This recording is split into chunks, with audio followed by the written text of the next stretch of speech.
লৈ মাঘৰ বিহুৰ ওলগ যাচি এয়া আপোনালোকলৈ আগবঢ়াইছোঁ মৰিগাঁৱৰ ম'হৰ যুঁজ। হয়, আহকচোন প্ৰত্যক্ষ কৰোঁ মৰিগাঁৱৰ বৈদ্যগুৰিত অনুষ্ঠিত হোৱা ম'হৰ যুঁজৰ কিছু দৃশ্যাংশ।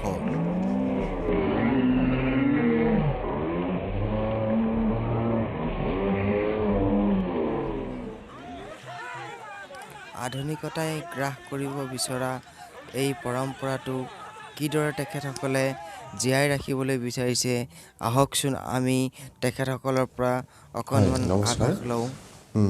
আমাৰ আজো ককা দিনৰ পৰাই এই যি ম'হৰ যুঁজৰ প্ৰথা চলি আহিছে, এই ম'হৰ যুঁজটো ক'বলৈ গ'লে এইখিনি সময়ত ম'হক যদি ফিল্ডত যুঁজাবলৈ নাযায় তেতিয়াহ'লে হয়তো ম'হ ৰখীয়া যি গোৱাল সেই গোৱালসকলক আক্ৰমণ কৰে আৰু গতিকে সেই অনুপাতে আমি প্ৰত্যেক বছৰেই এই মাঘৰ বিহুৰ পহিলা দিনটোত আমি ম'হ যুঁজাবলৈ আমি লৈ আহোঁ। গতিকে যদি যুঁজোৱা নাযায় তেতিয়াহ'লে ম'হে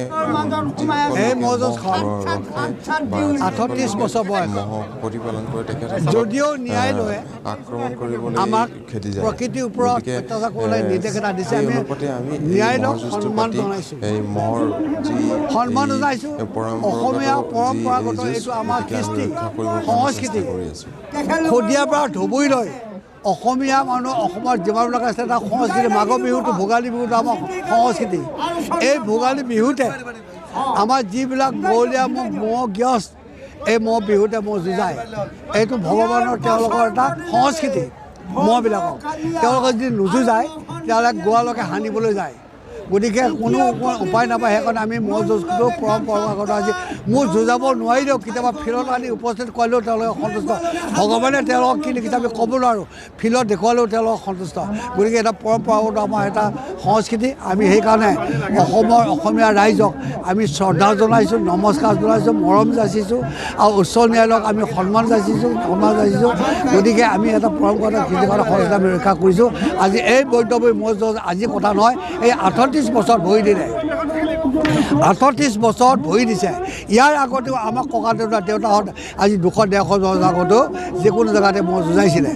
গতিকে আমি বৈদ্যগুৰিত আৰম্ভ কৰি 38 বছৰ ভৰি দিলে। 38 বছৰ মই আজি ইয়াত নেতৃত্ব দি আহিছোঁ। ৰাইজৰ আশীৰ্বাদ, ৰাইজৰ মৰম, ৰাইজৰ স্নেহ আৰু লগতে প্ৰশাসনেও আমাক অৱশ্যে এইটো একো কৰা নাই, সহায় নিশ্চয় কৰিছে।